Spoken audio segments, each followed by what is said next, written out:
نبی کریم صلی اللہ علیہ وسلم نے پوچھا ثابت بن قیس نظر نہیں آ رہے، تو سعد رضی اللہ تعالیٰ نے کہا یا رسول اللہ میرے پڑوسی ہیں، مجھے بھی اس کا علم نہیں کوئی وہ کس حالت میں بیمار ہیں یا کسی کام میں مصروف ہیں۔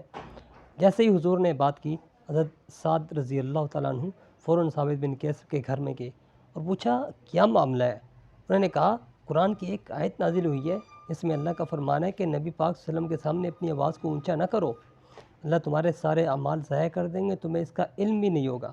کہا میری آواز اونچی ہے، لگتا ہے یہ آیت میرے لیے نازل ہوئی ہے کہ تمہاری آواز اونچی ہے، نبی کے سامنے آواز اونچی نہ کرو، اور اس لیے میں گھر میں بیٹھ گیا ہوں، اور ایسا نہ ہو کہ میں حضور کی مجلس میں آواز اونچی کروں اور میرے اعمال ضائع ہو جائیں اور میں کہیں جہنمی نہ بن جاؤں۔ یہ بات حضرت سعد نے حضور کو بتائی۔ حضور نے کہا تم جاؤ اور کہو ثابت تو جنتی ہے، ثابت جنتی صحابی ہے۔ اب یہ بات ان کو بتائی کہ حضور نے کہا کہ ثابت جنتی صحابی ہے۔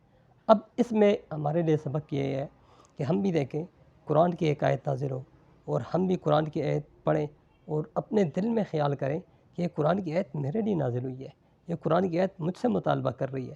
قرآن کی آیت کہے نماز پڑھو تو آپ کہیں یہ اللہ مجھ سے مطالبہ کر رہا ہے۔ قرآن کہے سود سے بچو تو آپ یہ کہو کہ اللہ مجھ سے مطالبہ کر رہا ہے۔ قرآن کہے صدقہ کرو آپ کو اللہ مجھ سے کہہ رہا ہے۔ قرآن کہے رشوت نہ لو تو آپ کو اللہ مجھ سے کہہ رہا ہے۔ یہ جتنے بھی قرآن کے احکام ہیں کبھی اپنے اوپر بھی فٹ کرو کہ اللہ مجھ سے مطالبہ کر رہا ہے، اللہ مجھ سے جو ہے نا پوچھ رہا ہے کہ تم نے نیکی کے کام کیے یا نہ کیے۔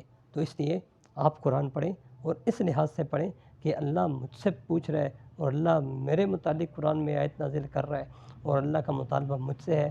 ایسا پڑھیں گے تو انشاءاللہ آپ کی زندگی بدلے گی۔ والسلام۔